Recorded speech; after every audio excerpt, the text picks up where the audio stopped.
You know the names of the most famous rebels in Boston, but there was a group that was just as important that you've probably never heard of.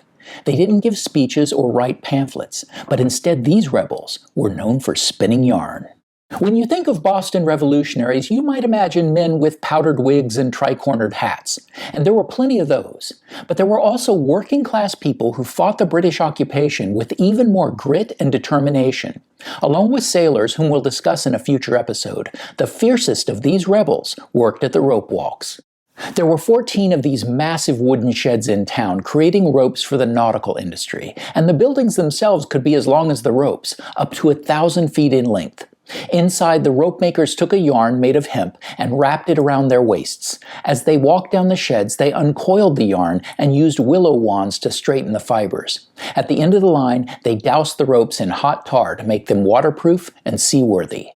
It was a dirty business. Rope walks billowed smoke and smelled like molten tar. And these long wooden sheds could burn down in an instant, so local authorities only allowed them in outlying neighborhoods home to the poor and working class. And it was this group of workers who became some of Boston's most committed rebels. They took part in countless local riots, and even used their tar as a weapon for tarring and feathering their enemies.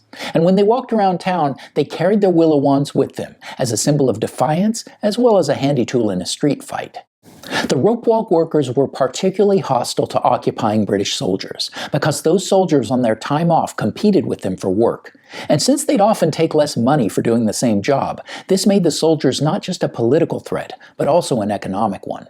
In March of 1770, this hostility came to a head in the south end of Boston at Gray's Rope Walk. When a soldier asked for a job there, one worker responded he had a job for him: "Go clean my shithouse."